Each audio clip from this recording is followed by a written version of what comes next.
This happened over the weekend and I still think I may hear about this in some way. So last Friday, some of us teachers were sent a text from our principal to sign some papers in our email. She likes to make sure everyone responds, so she'll message people individually after a while. I have a Saturday job as well, so I don't check it until I get home.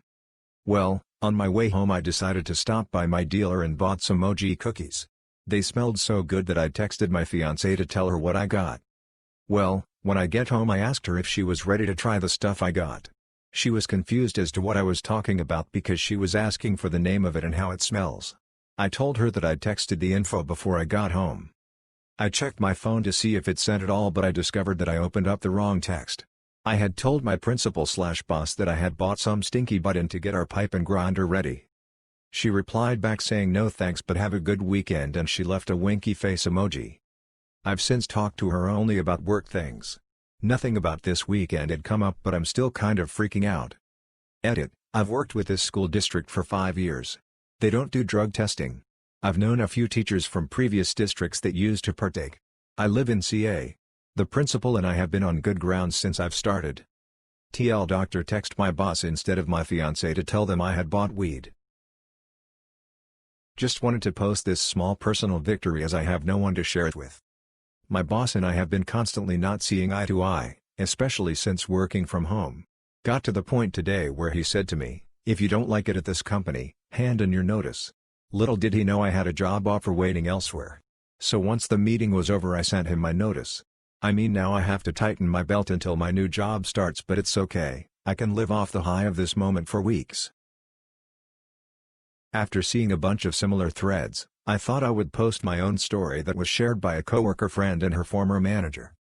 Back in my call center days, a frequent issue among our female techs, my team had about 5 to 9 on average out of about 200, was to get someone who would insist on being transferred to a male tech. This happened at least once a week. My friend, Valerie, got a customer who insisted that he speak with a man before even mentioning his problem, saying, "No offense, honey, but I just don't think you're qualified." If a customer ever requested to speak with another technician for whatever reason, the policy was to tell the customer to call back. When told this, the customer demanded to speak with a supervisor. So he did. He spoke with the only female supervisor, Liz, on the floor, who loved getting these kind of escalations, who asked the customer why specifically he felt the technician who transferred him wasn't qualified to assist him. Apparently Liz had a habit of letting any female new hires know that if a customer wanted to speak to a supervisor because they demanded a man, they are free to let her know. It gets better.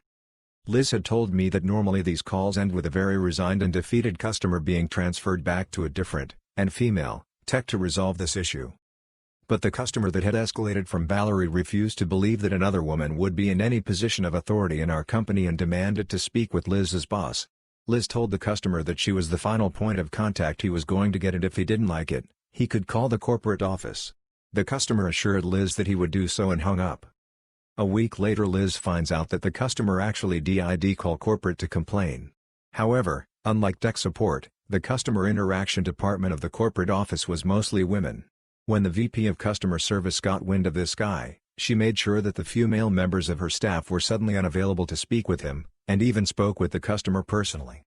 Unfortunately, ignorance often knows no bounds, so the customer continued to call back and harass the staff, using choice language and vague threats, until he finally managed to speak with a man, a representative of the company's legal department, who let the customer know that all calls with him had been recorded, that they consider any future attempt to contact them to be harassment, and he can expect a cease and desist letter in the near future.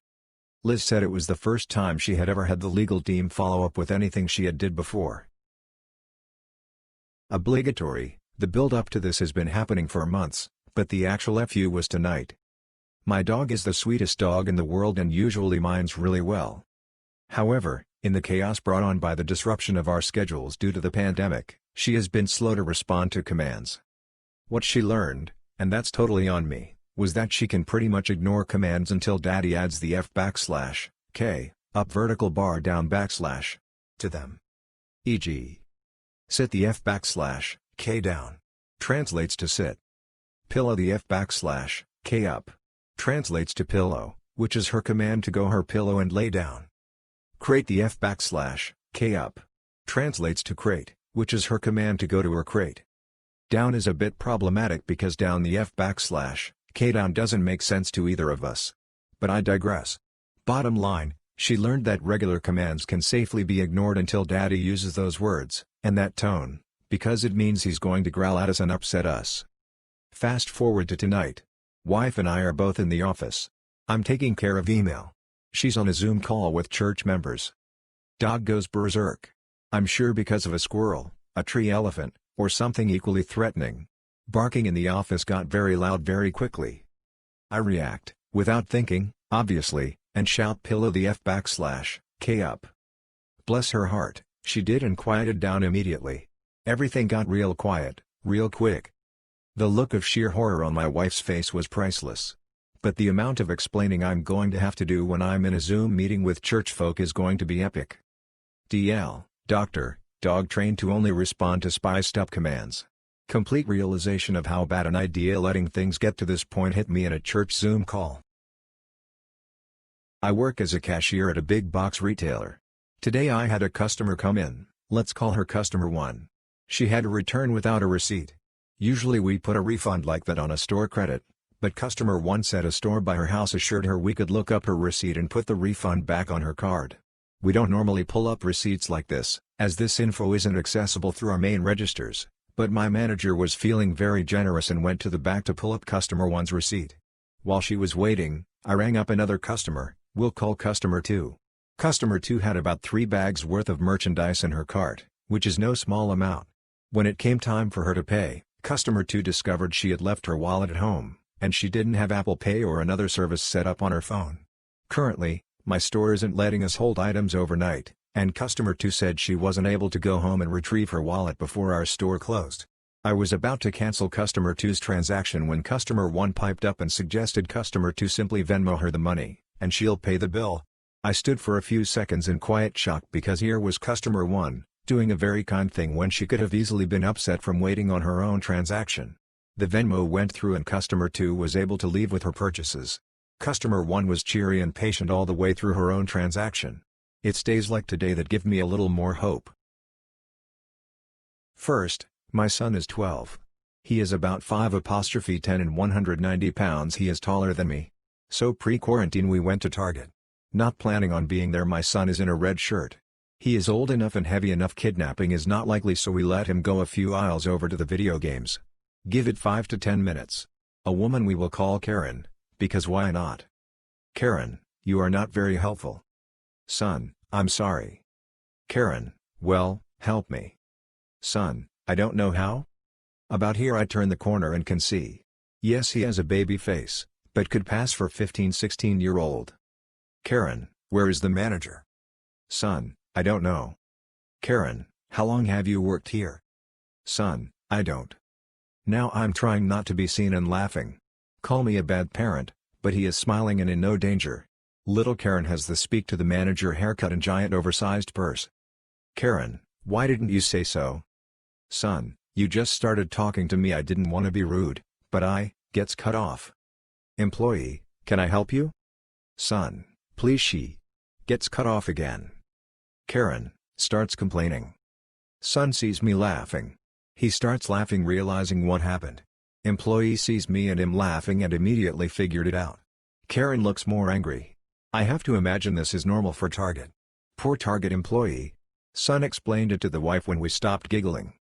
First post here. Be nice, just saw the sub and haven't stopped laughing. I wanted to add in some. Edit, tried to space it out some more. Thanks for the votes and award. I never had an award before. Also, my 12-year-old is not on social media mostly by choice, but also because of toxic people. He has NFL dreams and watches people get in trouble for 10-year-old tweets. He decided he doesn't need it. He plays a lot of COD MW and deals with enough toxic people there. I am watching the Ray Rivera episode on Netflix, and what really caught my eye was the note Ray wrote on the day he died, and he hid the note behind the computer. It had all these names of actors, his friends and family, quotes from Freemasons, and a list of movies. One of these movies was The Game. Immediately, I thought, of course. There is one big scene at the end of the movie where the main character jumped off the roof of a fancy hotel and goes through the glass roof. The similarities to Ray are truly astonishing. The whole movie is about this crazy game that a company arranges that makes you think you lose everything in order to let you appreciate life again. Ray was an unsuccessful movie scriptwriter and maybe he got involved in STHs that tried to imitate the game in some way. Edit, Unsolved Mysteries on Netflix, Episode 1. Edit 2, reading through the note, Ray writes on the last page, "The game is up." Edit 3, on the page with the names of his friends he calls them players and underneath he writes, "Porter Stansberry, if he didn't do it himself." Edit 4, quote from Ray's note. "That was a well-played game. Congratulations, to all who participated." Edit 5 theory, at 23:18 in the episode you can see two see-through roof windows next to the hole caused by Ray. Did he try to go through one of the windows like in the game? I get a call for a room reservation and they state they'll be here in 10 minutes. Okay, cool, see you in 10 minutes. E.g., entitled guest, based on reservation history. Me, you're not so friendly neighborhood FD agent. E.g., I'm here for the room I called about. Me, sure. I just need your ID and CC. Also you stated 2 adults on the room, correct? E.g., yes. 2 adults. Me, alright, I'd need to see the other person's ID as well. E.g., well he doesn't have his ID on him. We drove 2 hours to see my grandmother who just had a stroke. Me, I'm sorry to hear that but I would need to see ID for everyone who's staying. E.g., well when did this start? Me, it's been a rule since the start but has been enforced since COVID started. E.g., that's not true, I've stayed here after COVID started and wasn't asked for this before. Who's your manager? Can you call him? Lady, it's 2:45 a.m. I'm not calling my manager for your mess up.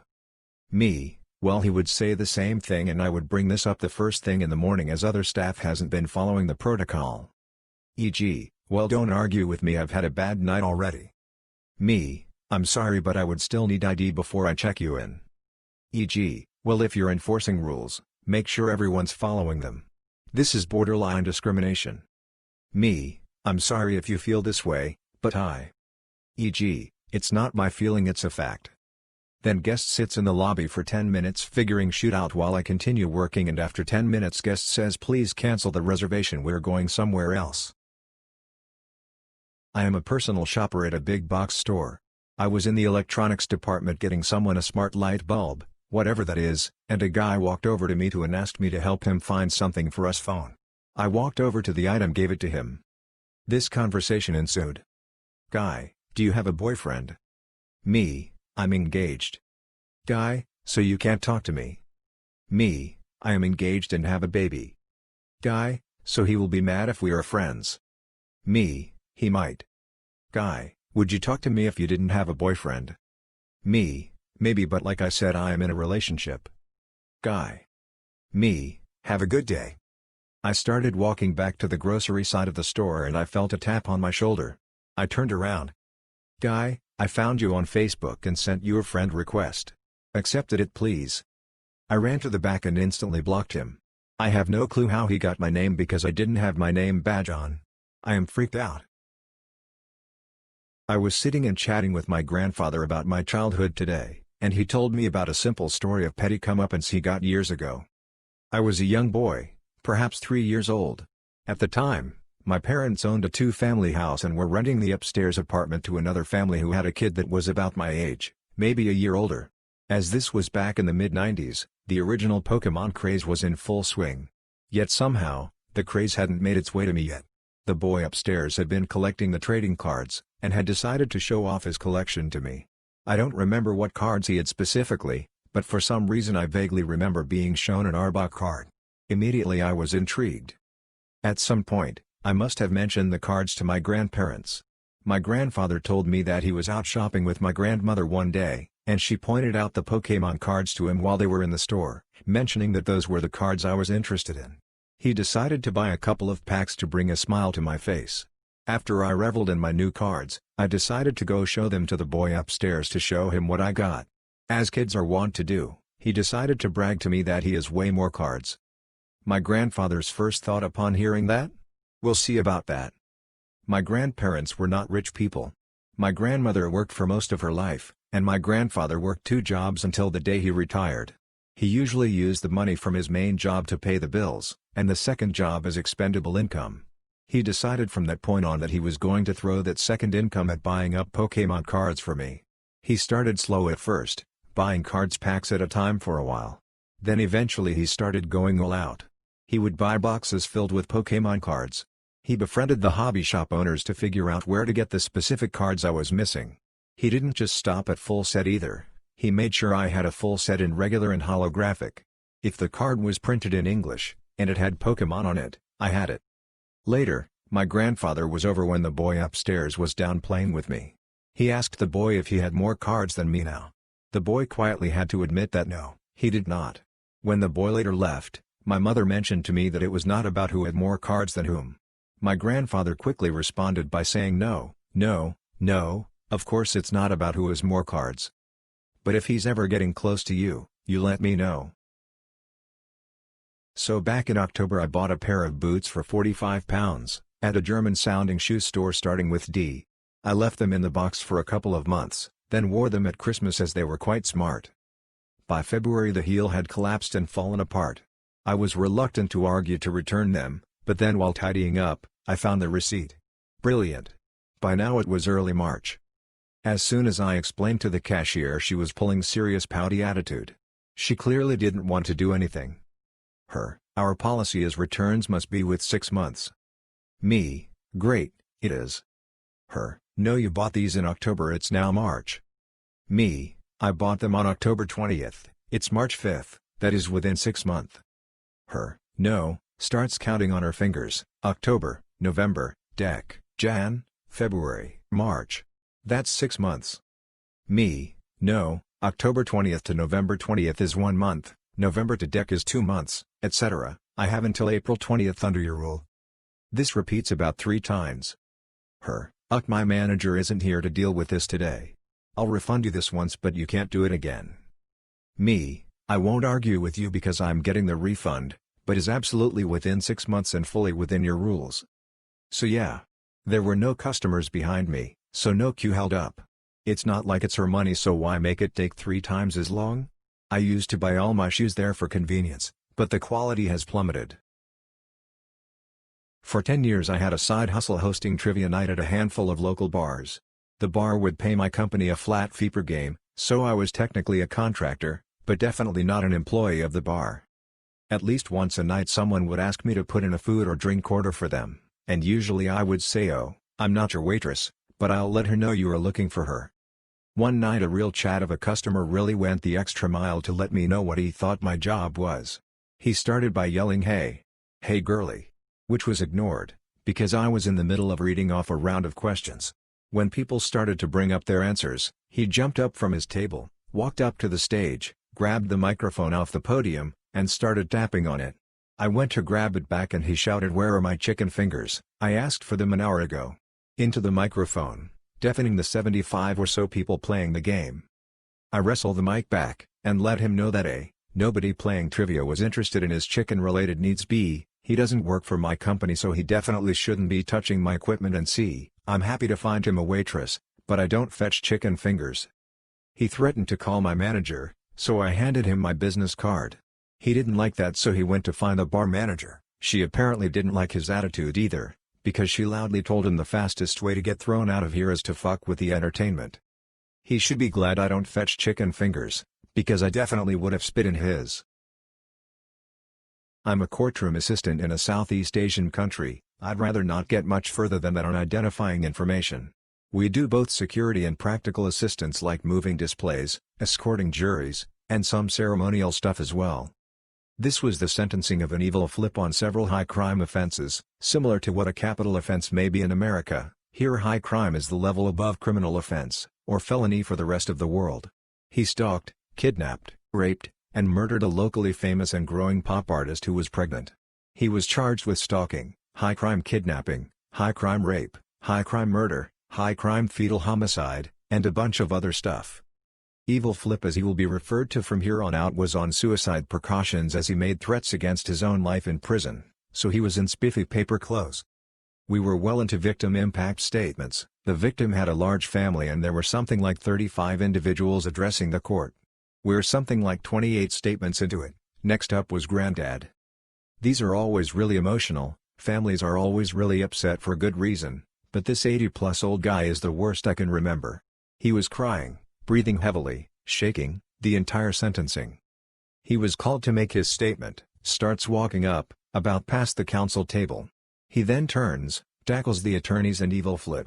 He didn't get much in on the evil flip, maybe a kick and 2 punches before 15 of us pile up on him. He was taken into custody, and it quickly became apparent that evil flip got what was coming. Evil flip is screaming and gagging for about 20 seconds, then he starts convulsing, came back in about 2 minutes choking/gagging, really bad. We put him on his side and get an ambulance on the way. The rest of the gallery was evacuated and court went into recess. By time the ambulance arrives he's not breathing, only twitching and has no pulse. They do CPR, take him out to the hospital. He was revived and died later that day. Coroner's report said his brainstem was damaged, his skull was broken, and brain herniated through break in his skull. The granddad was interviewed by national police who have jurisdiction of courts. He said that he'd been planning that for days, he felt no remorse, said if he had time he would have killed the attorneys too. It also came out that the granddad was in my country's mob back in the day, had 40 years in prison prior for drowning someone in petrol and lighting their corpse on fire. He was suspected but not confirmed to be involved in several other high-profile murders. He was charged with murder, conspiracy, contempt of court, and 2x simple battery for the attorneys. He was found not guilty of everything except contempt of court, to which he was originally sentenced to 4 years but it was reduced to terminal probation with home confinement due to his health. A short one. A while back, I was in a guitar shop that I frequented to the point where all the staff knew my name, and they'd just let me try stuff and leave me to it. I was having a go on one of their guitars, and really enjoying it, when I noticed a man stood right in front of me, arms crossed, staring me down. I turned the volume down, and stared back. His wife and son stood behind him. After a few seconds, he spoke. I have been stood here for 5 minutes. I say nothing, just widen my eyes to indicate for him to continue. He raises his voice. Waiting patiently for you to notice that I'm standing here. I still say nothing, letting him carry on. He raises his voice again. And you were just messing around. With his next word, he hasn't entered the vocal territory of shouting, but he was close to shouting volume.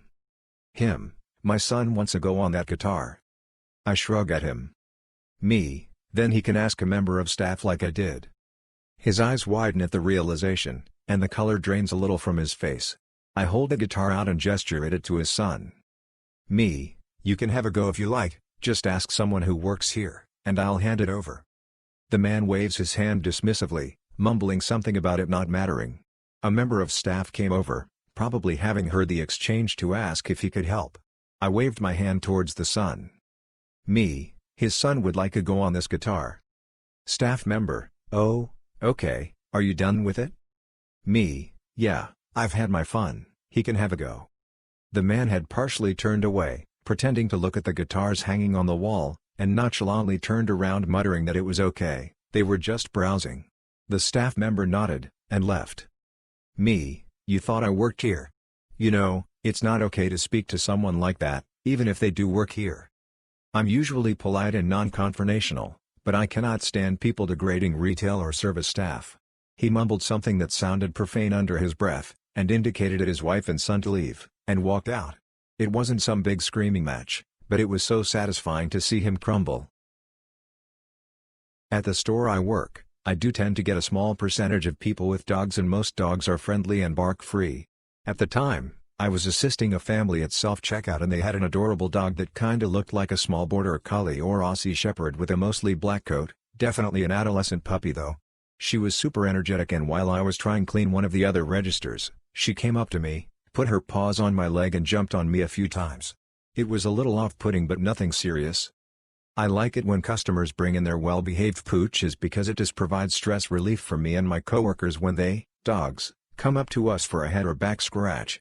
So I go back to cleaning up and she comes around, leashed obviously, the leash was being held by one of the family's kids, and she continues to get excited and wiggly like I'm her new BFF. Then Mississippi Wiggle Butt gets down on the ground and goes belly up in front of me, expecting me to give her a tummy rub.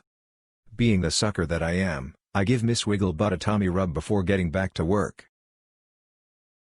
I was in the local grocery store, getting a couple of items I needed to cook for dinner the moment I got home, so I was in a hurry.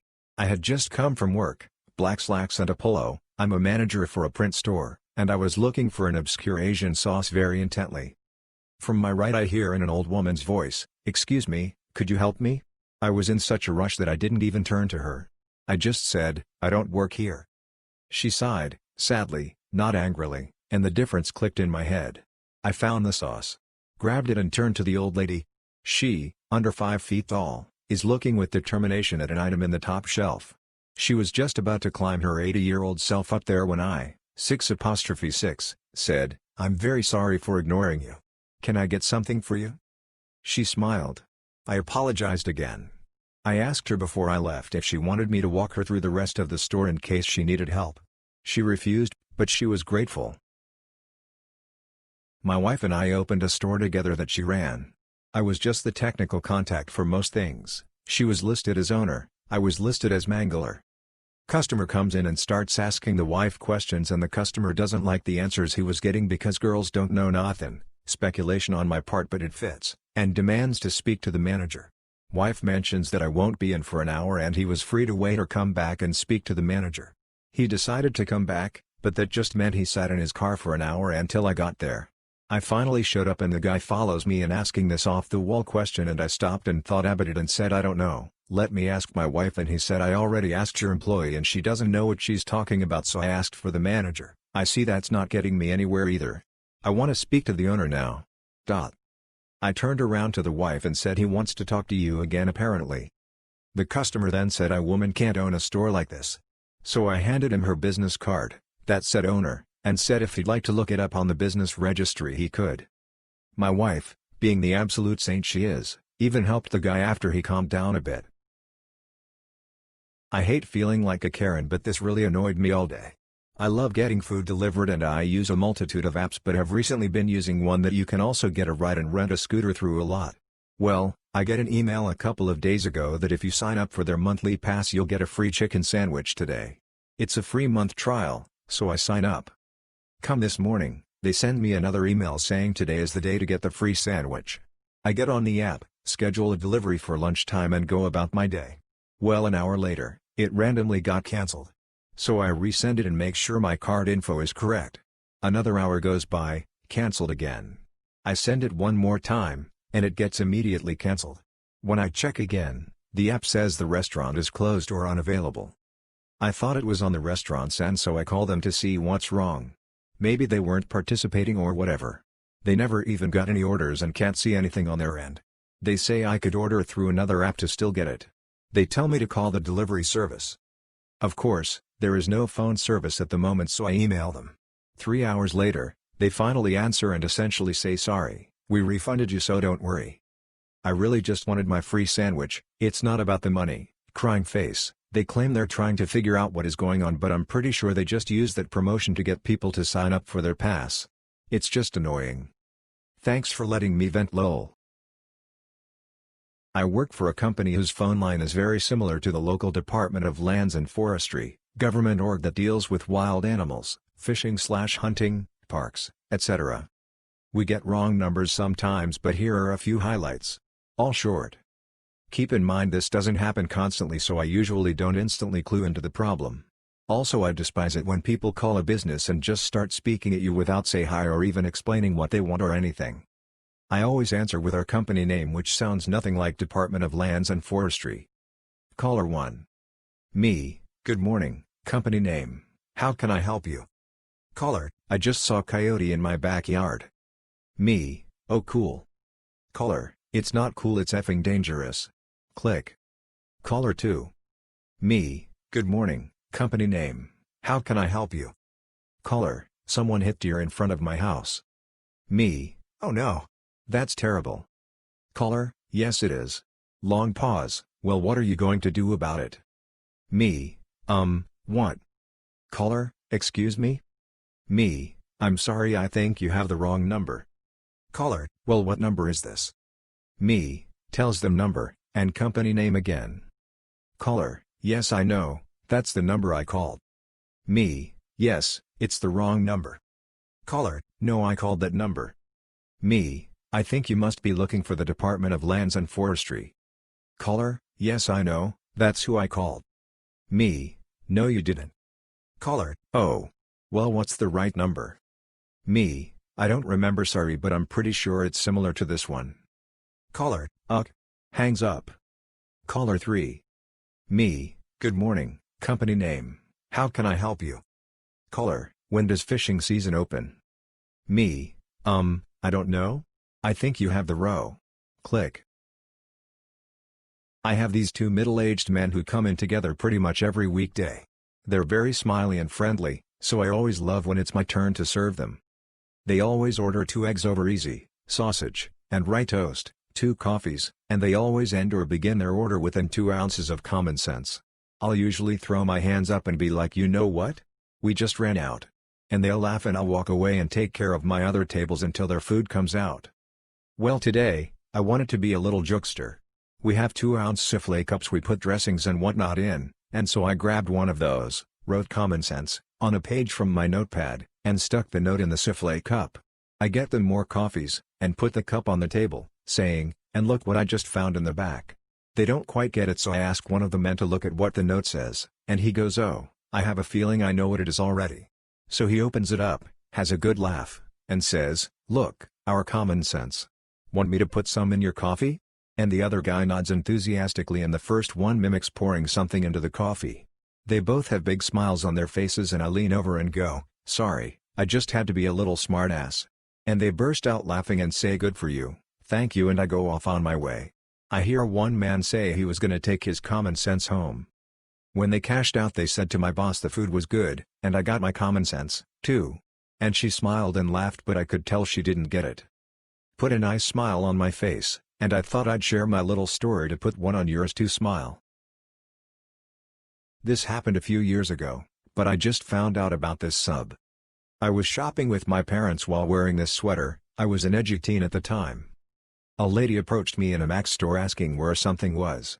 I often get asked questions like this while shopping, as well as does this look good on me? And stuff like that. I figure most people don't suspect I'm an employee, but rather just someone who looks like they know a lot about makeup and fashion. I also try to be helpful whenever I can, and my mother always said I have a talk-to-me face, so I'm very approachable. I told her I didn't know, but I could help her look if she wanted. She was looking for a particular color of something and I figured I could help, no biggie. She continued to ask if I knew where a few other items were and I just kinda shrugged and looked around confused. She then asked if I was new. I still didn't pick up on the fact that she thought I worked there. I kinda looked at her like a deer in headlights and clearly confused said no. And then she proceeded to call me rude, say I was undertrained, and sorta just go off about how I shouldn't be working if I don't even know where things are. I finally picked up on the fact that she thought I was an employee. I told her something along the lines of I don't work here, I was offering to help you look for the item to be nice. She then pointed at the patch on my cardigan and said, so you just walk around with a name tag on then? And after she said it I watched her face change as she realized it wasn't a name tag, but a picture of Harley Quinn. I just kinda looked at her as she realized she was wrong. I just walked away at that point. She could either look by herself or ask an actual employee. Note: I wouldn't have been upset if she mistook my patch for a name tag if she wasn't so rude and entitled.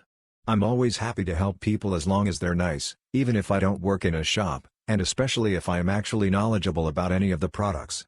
Although I always say I don't work here, but I can give my personal opinion. Also, that Mac store had a uniform which I was not even close to matching, so although the name tag thing was kinda understandable, the rest of my outfit should have been a dead giveaway that I wasn't an employee. Edit, spelling.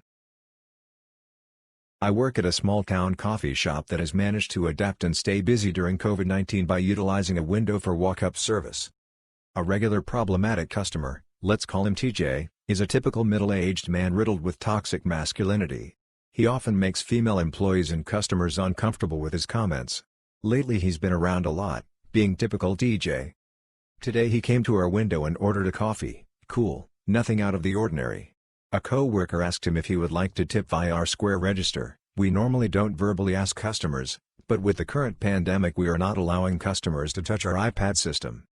He proceeded to tell her to put 100, and reassured them he wanted to tip that much because he, Appreciates our hard work and effort and wants to chip in since our business has been a bit slower. Okay, I gave him that and almost have a change of heart about DJ. We both outwardly thank him and he goes on his way. I text my boss about this uncharacteristic interaction with TJ, and through their end of the register system she was able to look at the transaction. They noticed that not only was the credit card he used not in his name, but in his boss's name, on their company card. Typical TJ. What a D-bag. I'm a floor manager at a casino in Southern California, and I'm half Mexican, which will become pertinent later. Yesterday afternoon I was behind the bar for a bit while a bartender was running to the restroom. I went around and said hello to all the guests and checked in on them. One lady, let's name her Karen, mood suddenly shifted. She ordered a pack of smokes and complained about the price, NBD. Then she started giving me the runaround. A new water, asking if we sold lighters, we give out free matches, wanting me to clear some trash, now a juice, etc. She wasn't a fun customer, but nothing I couldn't handle and haven't handled 9,999,999 times. Until I was serving a black couple in the well. I completed their transaction and was walking around the bar to grab something and I thought I heard Karen yell, "White power." I thought I must have been losing my mind because surely, no one would yell that in the middle of a casino. So I brushed it off and thought I must have misheard. I'm making more round and Karen asked me my name. I said my name was Chad, I have an equally white-sounding first name. She said squinted and said, "That's only what they tell you to go by." I was really confused and said, "Well, it is short for Chadwick," and laughed. Karen replied, "Where are you from? Did you get here via the Tijuana Underground or something?" I immediately asked her for her casino card and said, "Ma'am, we can't serve you anymore.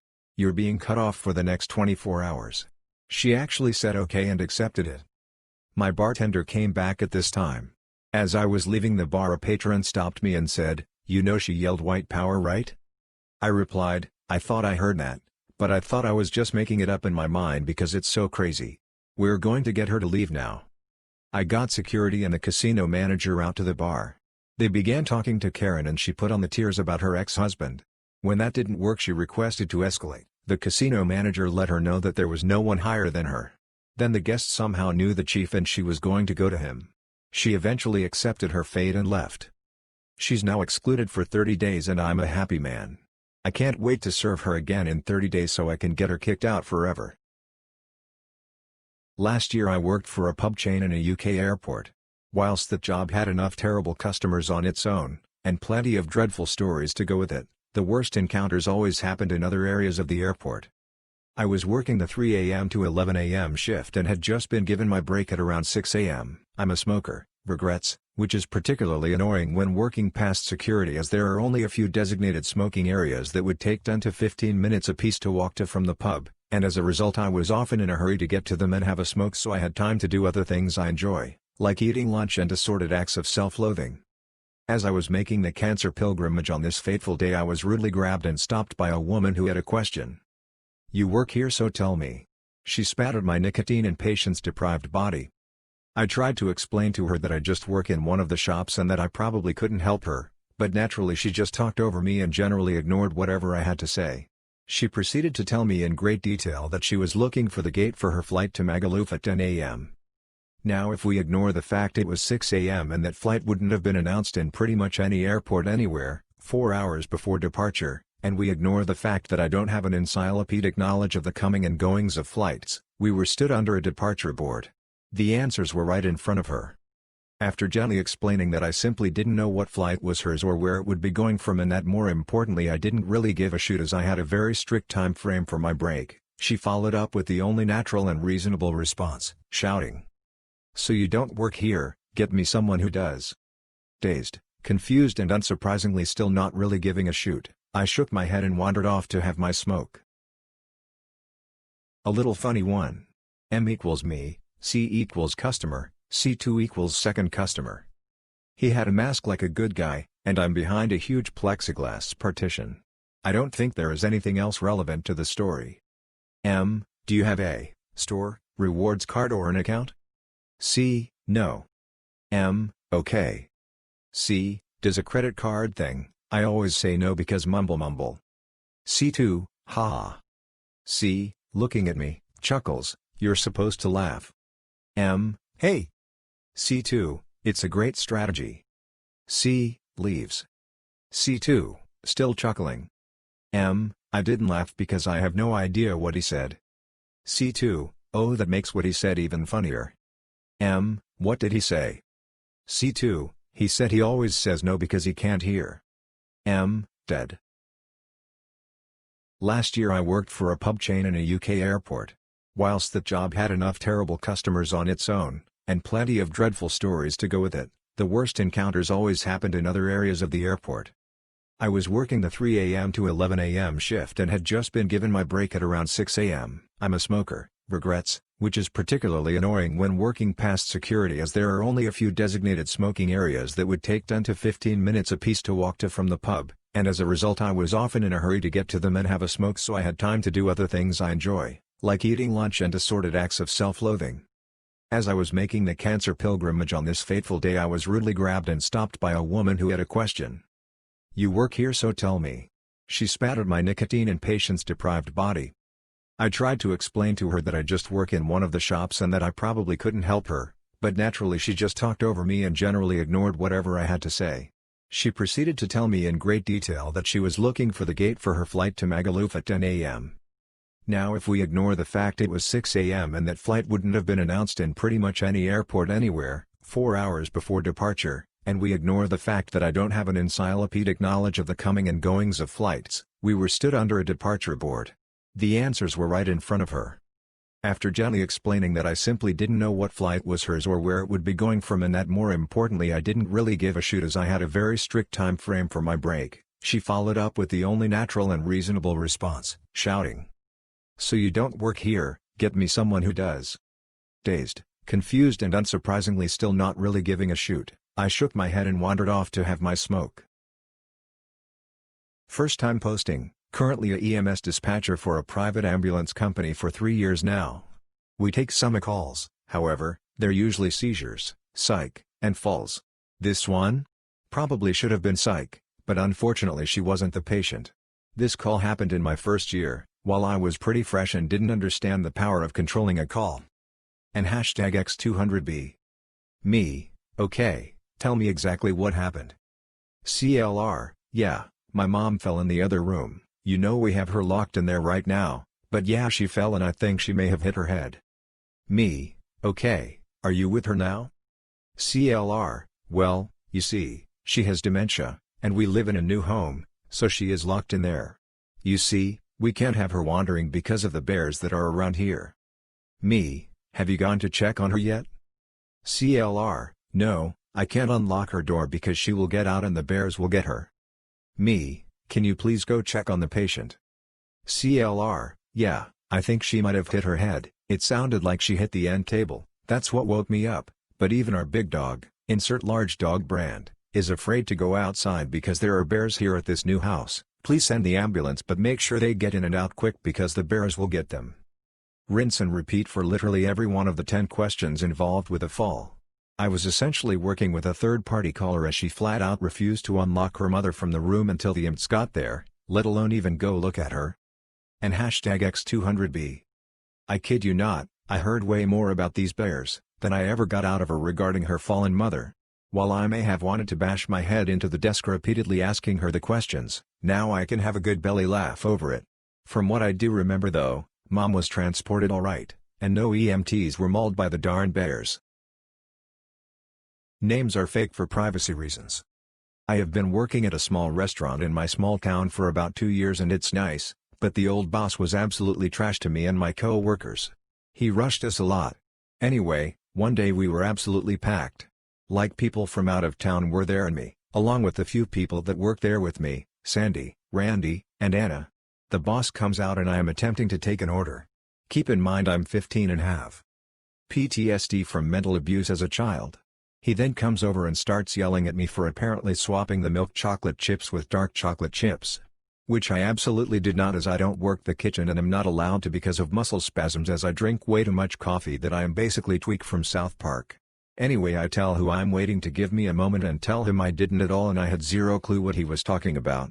My muscle spasms are getting a little worse and I start pulling my hair a little from pressure. He then starts raising his voice and I feel like crying. Then he told me go sort the goddamn chocolate chips or else you're fired.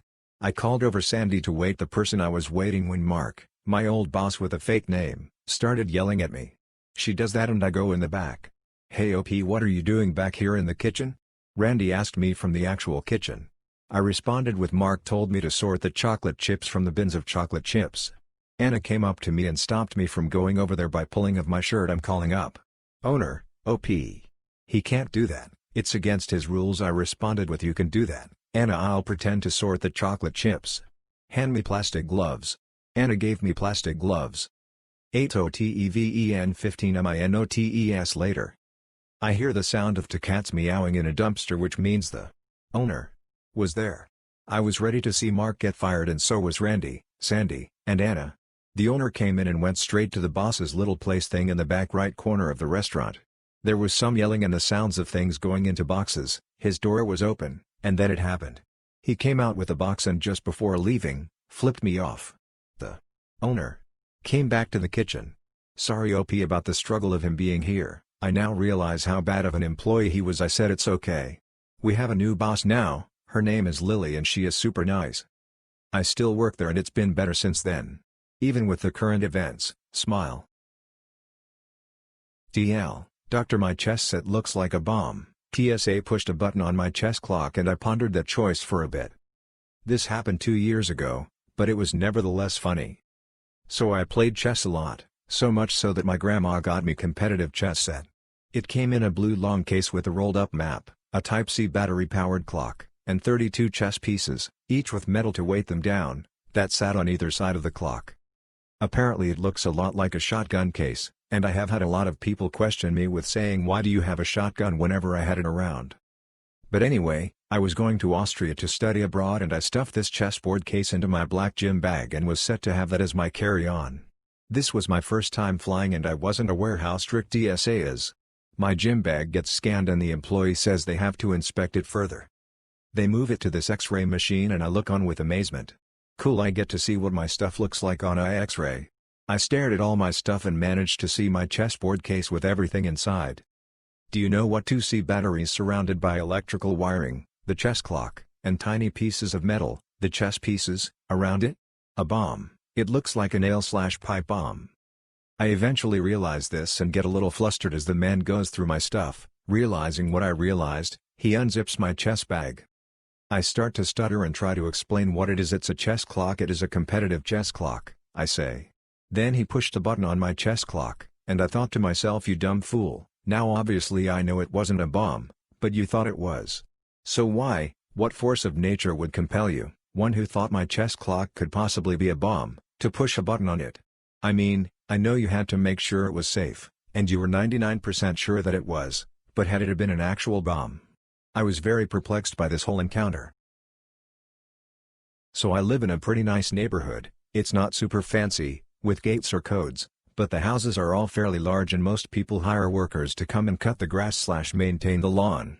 For the first couple of years that my family lived in this house, I mowed the lawn. I didn't mind because I was used to it and the yard isn't big, so it's a quick and easy job. Now I'm a petite girl, I'm only 4'11" and at the time, I was like 16-17. But I am Hispanic, and a lot of the lawn workers are Hispanic. So one day at school one of my classmates strikes up a conversation with me. He says, "Hey, what were you doing in, name of my neighborhood, yesterday?" Confused, I answer, "What do you mean? To me, it's obvious why I was in my neighborhood. I live there, duh." He goes, "I saw you mowing a lawn. Do you work in that neighborhood often?" He thought I was one of the workers. I got a little offended and was like, "I live there." And then his face fell and he started apologizing profusely to me. I accepted his apology, because I know he really didn't intend to be mean about it. I was mowing the lawn, but it was my lawn. I'm not a lawn maintenance person. So yeah, a little case of mistaken identity, but it did rub me the wrong way, lol. This happened in 2008 when I was 12 years old. It was early October, and my family decided to visit the mall after church. It's important to note that we were dressed in our Sunday best, which for me meant a warm sweater dress and boots. It's cold here in Pennsylvania. Since I'm such a Halloween fanatic, I begged my family to go to the Spirit Halloween costume store. I love the animatronics and the fun props they have. Eventually, I wander off to a different part of the store, away from my family. I remember being approached by a middle-aged man, asking about a costume, I can't remember which one.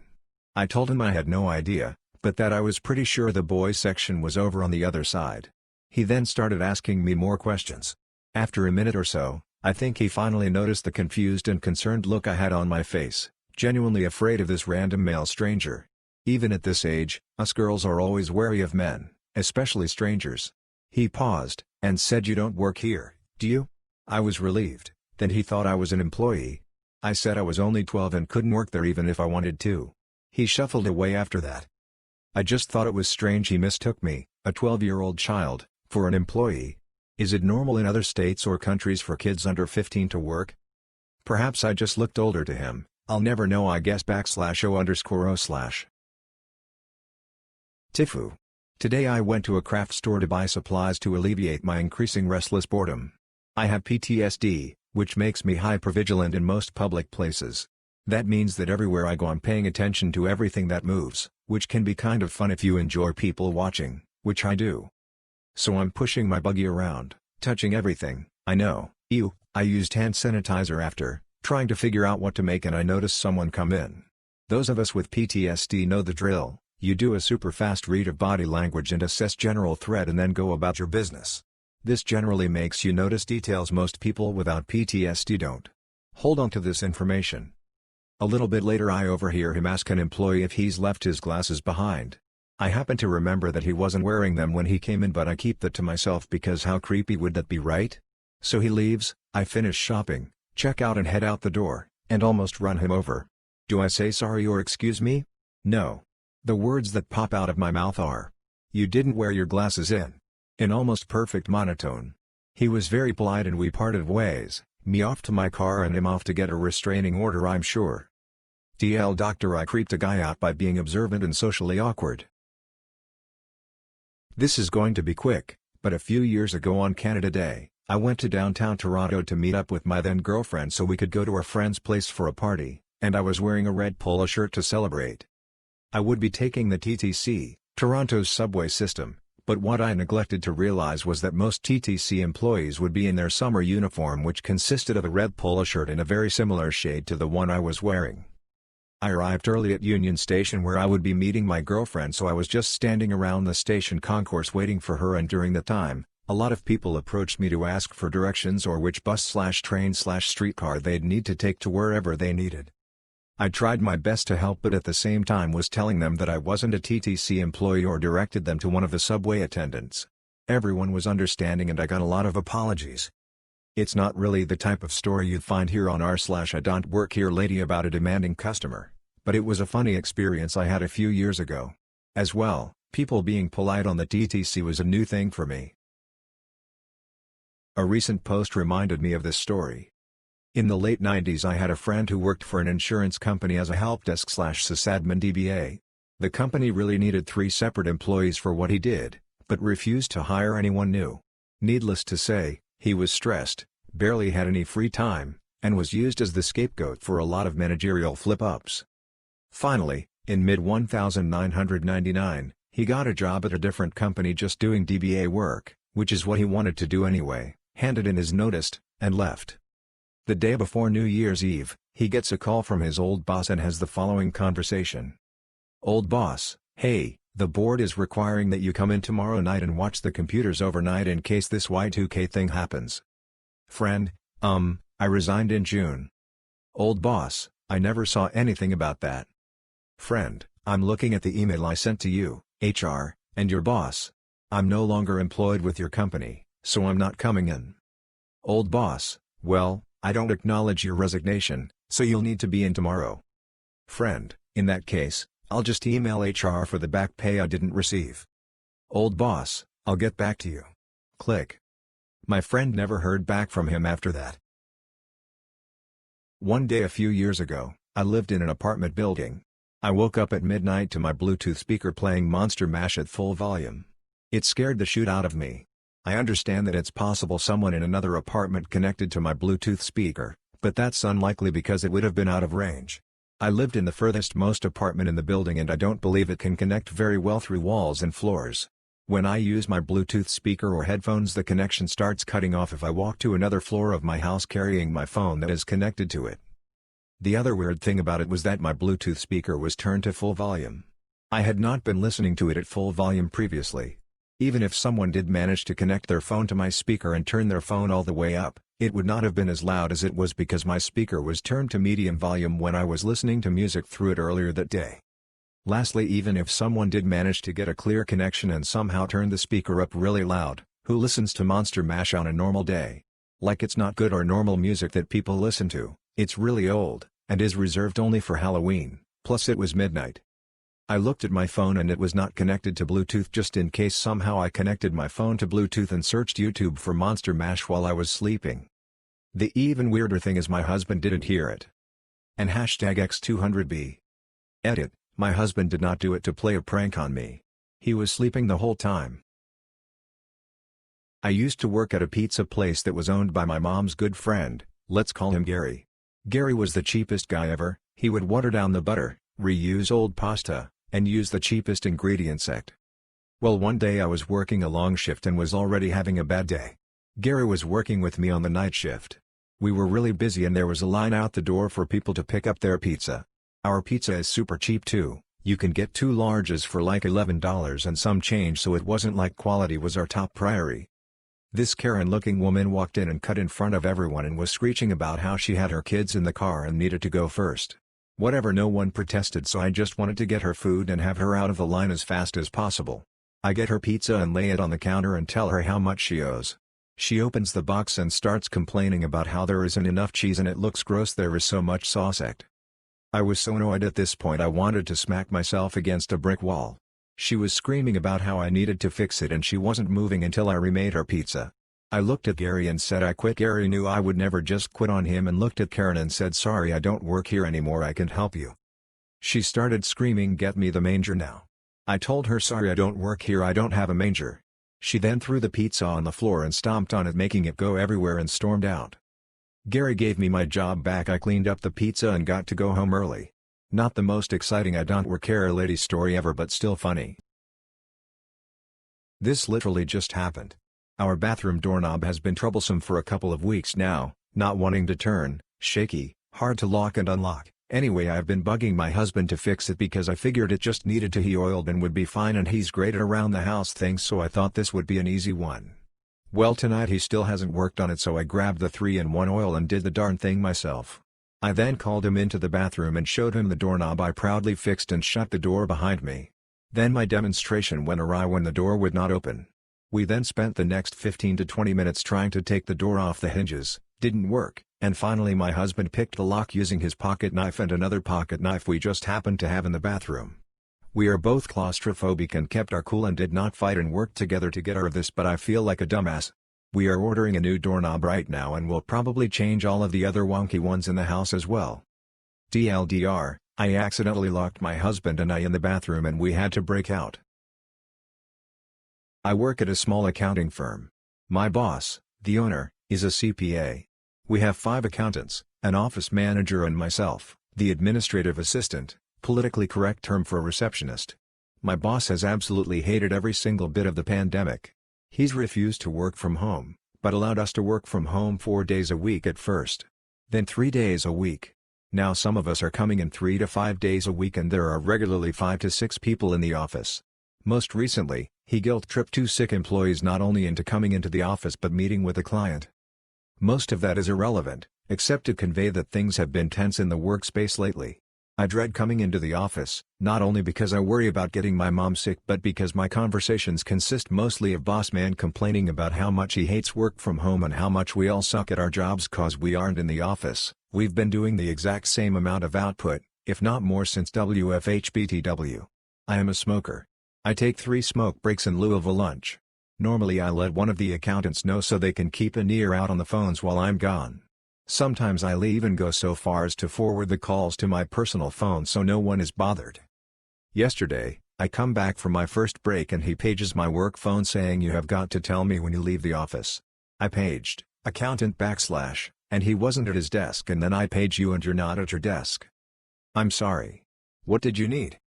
That's not important. I need to know if you are not in the office. Mind you, he doesn't ask this of my office manager, or any of the accountants. Just me. And it's never because some client called and we missed it. There's never an explanation other than I didn't know you were gone. Today, I've gone to the bathroom 4 times and I'm on February 3rd smoke breaks so far.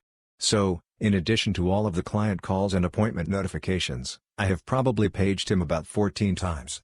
Normally would be about half that. I just got the most exasperated yes I've ever heard in my life letting him know his next appointment was here.